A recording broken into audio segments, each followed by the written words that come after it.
tebe a neverím, že si tu není. Sedím na tvojej posteli a strašne smutno je mi. Všetky ty veci, čo si nosil, tu ostali ležať. Všetko sa náhle zastavilo, čas prestal bežať. Každý deň čakáme, sme v tom, kedy zasa prídeš. Vidím tvoj úsmev, si tu s nami, nikdy neodídeš. Bol si tak mladý, plný života a ideálov. Rozdával si radosť všade, tak bože, je to málo. Pýtam sa teba, prečo musí zomrieť mladý človek. Nepoznám odpoveď, pýtal som sa už kohokoľvek. Sedím tu sám s tvojou fotkou a nechcem veriť. Do konca života s tou bolesťou budem superiť. Ešte pred 2 dňami si sa chcel porozprávať. Koho by napadlo, že dnes ťa budem pochovávať. Rýchlo si odišiel z tohto sveta nečakane. Tú smutnú správu som musel povedať tvojej mame. Bola to rana bolestivá a veľká strata. Stratili sme milovaného syna, kamaráta. Budeš nám chýbať, nikdy na teba nezabudneme. Každý deň v našich srdciach navždy spolu zostaneme.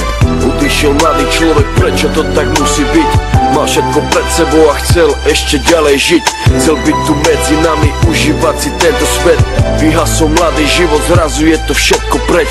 Dúfam, že si už nebi, pozerá sa na nás hora.